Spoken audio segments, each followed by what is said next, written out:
नमस्कार मित्रांनो, स्वागत आहे तुमचं ऑनलाईन अभ्यास पॉईंटमध्ये. मित्रांनो, आजच्या व्हिडिओमध्ये आपण पाहणार आहे चालू घडामोडी विकली करंट अफेअर्स. यामध्ये आपण पाहणार आहे 17 ते 24 सप्टेंबर 2025चे महत्त्वाचे करंट अफेअर्स. महत्त्वाचे सिलेक्टेड प्रश्न घेतले आहे जे की परीक्षेमध्ये पाहायला मिळू शकतील. त्यामुळे व्हिडिओ महत्त्वाचा आहे, शेवटपर्यंत नक्की बघा. पहिला प्रश्न आहे, सिनेमा क्षेत्रात विशिष्ट योगदानाबद्दल 2023चा दादासाहेब फाळके पुरस्कार कोणाला देण्यात आला आहे? योग्य उत्तर आहे पर्याय क्रमांक 1, मोहनलाल नायर. भारतीय चित्रपटसृष्टीतील उल्लेखनीय योगदानाबद्दल महान अभिनेता, दिग्दर्शक आणि निर्माता श्री मोहनलाल विश्वनाथन नायर यांना दादासाहेब फाळके या पुरस्काराने सन्मानित केले जात आहे. 23 सप्टेंबर 2025 रोजी 71व्या राष्ट्रीय चित्रपट पुरस्कार समारंभात त्यांना हा पुरस्कार प्रदान करण्यात आला. 1999मध्ये त्यांचे हे चित्रपट प्रदर्शित झाले होते. दादासाहेब फाळके पुरस्काराबद्दल बघू थोडक्यात. या पुरस्काराची सुरुवात 1969मध्ये करण्यात आली. देविका राणी यांना पहिल्यांदा हा पुरस्कार देण्यात आला. पुरस्काराचे स्वरूप आहे सुवर्ण, कमळ पदक, शाल आणि 10 लाख रुपये. पुढचा प्रश्न, प्रधानमंत्री नरेंद्र मोदी यांनी कुठे बायो इथेनॉल संयंत्र आणि पॉलीप्रोपायलिन प्लांटची उभारणी केली? योग्य उत्तर आहे पर्याय क्रमांक 1, आसाम. स्वच्छ ऊर्जेला प्रोत्साहन देण्यासाठी आणि जीवाश्म इंधनावरील अवलंबित्व कमी करण्याच्या उद्देशाने प्रधानमंत्री श्री नरेंद्र मोदी यांनी आज आसाममधील गोलघाट येथील नुमालीगड रिफायनरी लिमिटेड NRL येथे आसाम बायो इथेनॉल प्लांटचे उद्घाटन केले आणि पॉलीप्रोपायलिन प्लांटची पायाभरणी केली. पुढचा प्रश्न आहे, भारताने निर्मित केलेली वॅक्सिन फ्लिकवॅक्स पहिली स्वदेशी निर्मित कोणत्या रोगावरील वॅक्सिन आहे? योग्य उत्तर आहे पर्याय क्रमांक 3, मलेरिया.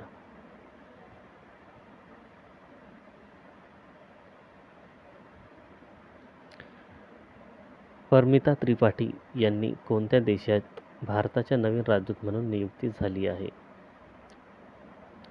तर या प्रश्नाचे योग्य उत्तर आहे पर्याय क्रमांक 4, कुवेत. पुढचा प्रश्न आहे, ज्ञान भारतम पोर्टलचा शुभारंभ खालीलपैकी कोणी केला?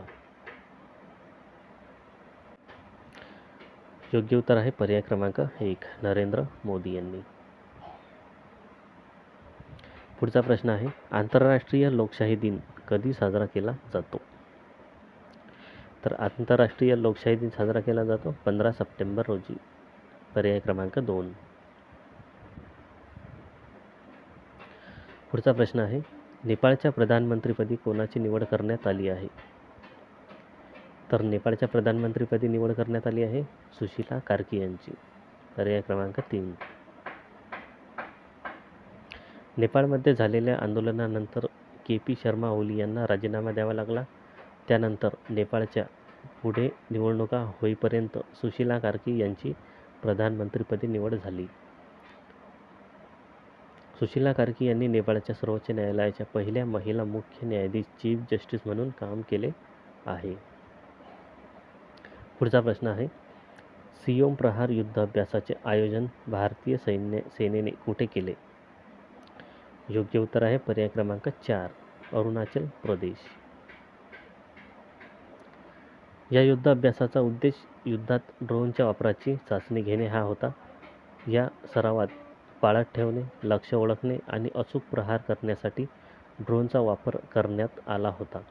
या सरावात भविष्यातील रणनीती आणि तंत्रे विकसित करणे आणि पारंपरिक सैन्यासह ड्रोनचे एकत्रीकरण करण्यावर लक्ष केंद्रित केले गेले. पुढचा प्रश्न आहे, भारतीय नौसेनेने INS अरावलीला कुठे भारतीय सेनेत सामील केले? तर या प्रश्नाचे योग्य उत्तर आहे पर्याय क्रमांक 1, गुरुग्राम, हरियाणा.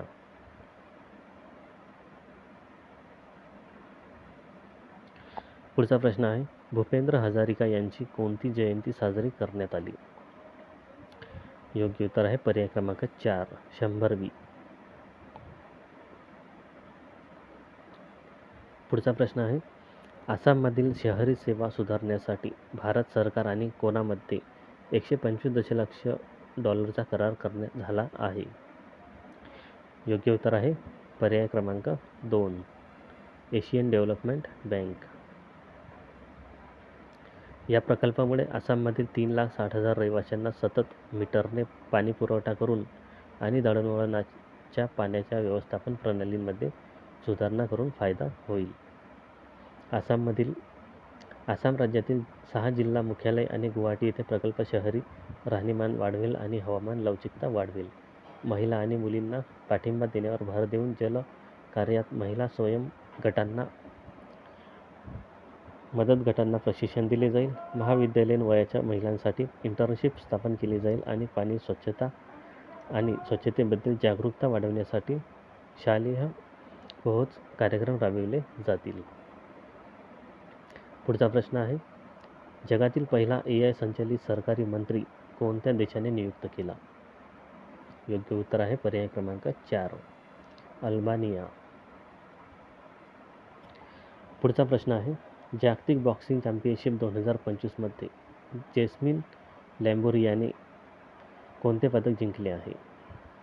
योग्य उत्तर आहे पर्याय क्रमांक 1 सुवर्ण पदक. युनायटेड किंगडममधील लिव्हरपूल येथे झालेल्या जागतिक बॉक्सिंग स्पर्धेत जैस्मिन लॅम्बोरियाने 57 किलो वजनी गटात सुवर्णपदक जिंकले आहे. तिने अंतिम फेरीत पोलंडच्या जुलिया सेरेमेटाला 4-1 पराभूत केलं. इतर पदक विजेते हे पण महत्त्वाचे आहेत, मीनाक्षी हुड्डा 48 किलोग्रॅम सुवर्णपदक, नुपूर शोरान 80 किलोग्रामवरील रजत पदक, शुजा राणी 80 किलोग्राम कांस्य पदक. पुढचा प्रश्न आहे, सिम विक्री आणि मोबाईल रिचार्ज सेवेसाठी टपाल विभाग आणि कोणत्या मोबाईल सेवा देणाऱ्या कंपनीमध्ये सामंजस्य करार झाला आहे? योग्य उत्तर आहे पर्याय क्रमांक 1 BSNL. भारत सरकारच्या दळणवळण मंत्रालयाच्या अंतर्गत येणारा टपाल विभाग DOP आणि भारत संचार निगम लिमिटेड BSNL यांनी 17 सप्टेंबर 2025 रोजी नवी दिल्ली येथे BSNLची मोबाईल कनेक्टिव्हिटी संपूर्ण भारतात विस्तारण्यासाठी एक सामंजस्य करार MOU केला आहे. टपाल विभागाच्या वतीने महाव्यवस्थापक नागरी केंद्र सेवा आणि RB सुश्री मनीषा बन्सल बादल आणि BSNLच्या वतीने प्रधान महाव्यवस्थापक विक्री आणि विपणन ग्राहक गतिशीलता श्री दीपक गर्ग यांनी या सामंजस्य करारावर औपचारिक स्वाक्षरी केली. पुढचा प्रश्न आहे, शोअर या योजनेद्वारे तामिळनाडू आणि कर्नाटकच्या सुरक्षेसाठी जागतिक बँकेसोबत किती मिलियन डॉलरचा करार करण्यात आला आहे? योग्य उत्तर आहे पर्याय क्रमांक 3 $212.64 मिलियन. पुढचा प्रश्न आहे, जागतिक वारसा केंद्राने भारताच्या तात्पुरत्या यादीत कोणती नावे समाविष्ट केली आहेत? तर योग्य उत्तर आहे वरील पैकी सर्व. कांगेर राष्ट्रीय उद्यान ओडिशा, विविध राज्यातील सम्राट अशोककालीन अभिलेख, मध्य प्रदेश आणि उत्तर प्रदेशमधील बुंदेलमहल. पुढचा प्रश्न आहे, ग्लोबल इनोव्हेशन इंडेक्समध्ये भारताचे स्थान काय आहे? योग्य उत्तर आहे या प्रश्नाचा पर्याय क्रमांक 1 38वा. प्रथम 3 देश आहेत स्वित्झर्लंड, स्वीडन आणि अमेरिका. पुढचा प्रश्न आहे, 10व्या आयुर्वेदा दिवसचे आयोजन कुठे करण्यात आले आहे? योग्य उत्तर आहे पर्याय क्रमांक 2 गोवा. आयोजन 23 सप्टेंबर 2025 रोजी करण्यात आले. All India institute of Ayurveda AIIA Goa येथे आयोजन करण्यात आले. पुढचा प्रश्न आहे, वर्ल्ड ओझोन दिवस कधी साजरा केला जातो? योग्य उत्तर आहे पर्याय क्रमांक 3 16 सप्टेंबर. 16 सप्टेंबर रोजी असतो वर्ल्ड ओझोन दिवस. पुढचा प्रश्न आहे, रबी संमेलन 2025 कुठे आयोजित करण्यात आले? योग्य उत्तर आहे पर्याय क्रमांक 4, नवी दिल्ली. पुढचा प्रश्न आहे, बिलिव्हर्स दिलेमा कोणत्या पूर्व प्रधानमंत्री यांच्या जीवनावर आधारित आहे? योग्य उत्तर आहे पर्याय क्रमांक 2, अटल बिहारी वाजपेयी. बिलिव्हर्स दिलेमा हे पुस्तक पूर्व प्रधानमंत्री अटल बिहारी वाजपेयी यांच्या जीवनाशी संबंधित आहे. या पुस्तकाचे लेखक अभिषेक चौधरी हे आहेत. पुढचा प्रश्न आहे, भारतीय नौसेनेत पाणबुडी विरोधी युद्धपोत आंद्रोला कुठे सहभागी करण्यात आले आहे? योग्य उत्तर आहे पर्याय क्रमांक 2, कोलकाता. पुढचा प्रश्न आहे, नमो लक्ष्मी योजना कोणत्या राज्यात सुरू करण्यात आली आहे? योग्य उत्तर आहे पर्याय क्रमांक 3, गुजरात. नमो लक्ष्मी योजना गुजरात राज्यात सुरू करण्यात आली आहे. या योजनेद्वारे 1,000 रुपयाची मदत करण्यात येणार आहे. पुढचा प्रश्न आहे, भारतातील सर्वात वेगवान ट्रेन कोणती बनली आहे? तर भारतातील सर्वात वेगवान ट्रेन बनली आहे नमो भारत.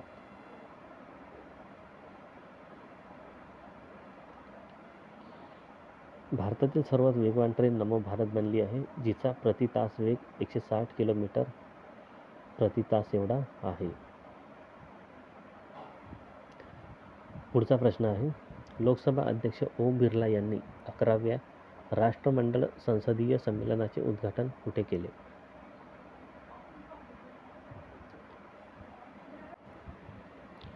योग्य उत्तर आहे या प्रश्नाचा पर्याय क्रमांक 1, बेंगलोर. प्रश्न आहे, वर्ल्ड बॉक्सिंग चॅम्पियनशिप 2025च्या पदक तालिकेत भारताची रँक कितवी आहे? तर यामध्ये भारताची रँक आहे 3री, पर्याय क्रमांक 3. या स्पर्धेत भारताने एकूण 4 पदक जिंकले आहे, ज्यामध्ये 2 गोल्ड, 1 सिल्वर, 1 ब्रॉन्झ पदक आहेत. प्रथम 3 देश आहेत कझाकिस्तान, उझबेकिस्तान आणि भारत.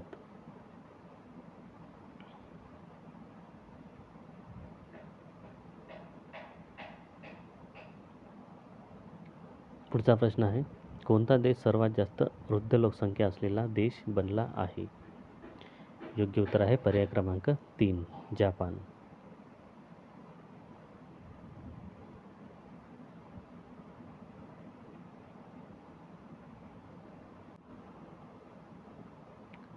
पुढचा प्रश्न, भारतीय महिला हॉकी टीमने एशिया कप 2025 मध्ये कोणता पदक जिंकले आहे?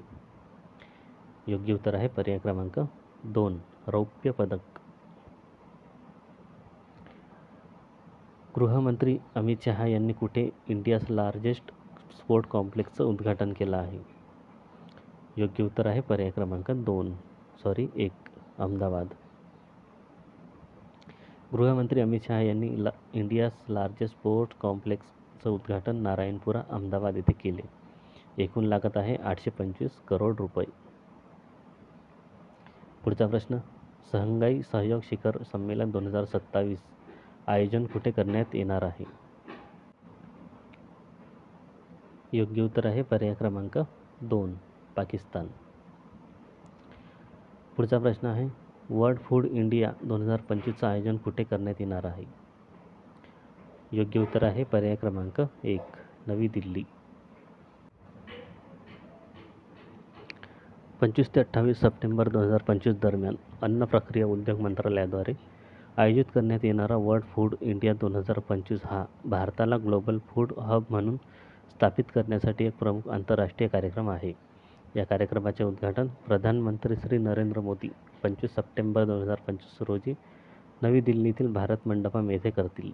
हा कार्यक्रम आत्तापर्यंतचा सर्वात मोठा असेल, ज्यामध्ये 90हून अधिक देश आणि 2000हून अधिक प्रदर्शक सहभागी होतील. न्यूझीलंड आणि सौदी अरेबिया भागीदार देश म्हणून सहभागी होतील. जपान, संयुक्त अरब अमिराती, व्हिएतनाम आणि रशिया फोकस देश म्हणून सहभागी होतील. गेल्या दशकात अन्न प्रक्रिया क्षेत्रात 7.33 अब्ज अमेरिकी डॉलर्सची थेट परकीय गुंतवणूक FDI झाली आहे. पुढचा प्रश्न, एशिया कप महिला हॉकी स्पर्धेमध्ये भारत कितव्या स्थानी आहे? योग्य उत्तर आहे पर्याय क्रमांक 2 दुसरा. एशिया कप महिला हॉकी स्पर्धा 2025 मध्ये भारतीय संघ दुसऱ्या स्थानी आहे. प्रथम 3 देश खालीलप्रमाणे: चीन, भारत आणि जपान. पुढचा प्रश्न आहे, नेपाळच्या पहिल्या महिला ॲटर्नी जनरलपदी कोणाची नियुक्ती करण्यात आली आहे? योग्य उत्तर आहे पर्याय क्रमांक 1 सबिता भंडारी. पुढचा प्रश्न आहे, भारताने पहिल्यांदा विदेशात स्थापित केलेले उपग्रह ट्रेकिंग आणि संचार स्टेशन कोणत्या देशात आहे? योग्य उत्तर आहे पर्याय क्रमांक 2 मॉरिशस. पुढचा प्रश्न, एम सुंदर यांची कोणत्या उच्च न्यायालयाच्या मुख्य न्यायाधीशपदी नियुक्ती झाली आहे? योग्य उत्तर आहे पर्याय क्रमांक 3 मणिपूर.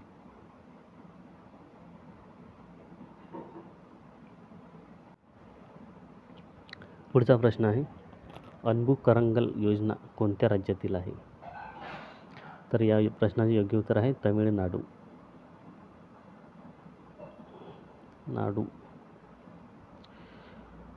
पुढचा, या योजनेद्वारे तमिळनाडू सरकार अनाथ मुलांना प्रति महिना 2,000 रुपये देणार आहे.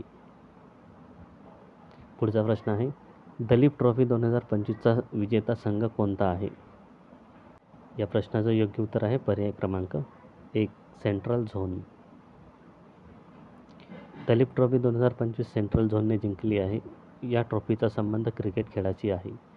आयोजन 28 ऑगस्ट ते 15 सप्टेंबर 2025.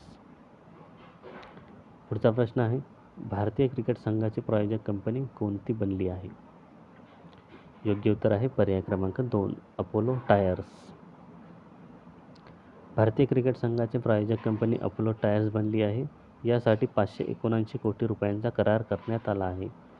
हा करार मार्च 2028 पर्यंतचा आहे. पुढचा प्रश्न आहे, इंडिया मार्केट ॲक्सेस हे पोर्टल कोणी लॉन्च केले आहे? योग्य उत्तर आहे पर्याय क्रमांक 3 सेबी. पुढचा प्रश्न आहे, भारताच्या पहिल्या PM मित्रा पार्कची पायाभरणी कुठे झाली? योग्य उत्तर आहे पर्याय क्रमांक 4 मध्य प्रदेश. याची पायाभरणी प्रधानमंत्री नरेंद्र मोदी यांनी मध्य प्रदेशमधील धार येथे केली. भारतात बनविण्यात येणाऱ्या एकूण 7 PM मित्रा पार्कपैकी हा एक आहे. या 7मधील एक महाराष्ट्रातील अमरावतीमध्ये बनविण्यात येणार आहे. तर हे होते करंट अफेअर, वीकली करंट अफेअरचे महत्त्वाचे प्रश्न.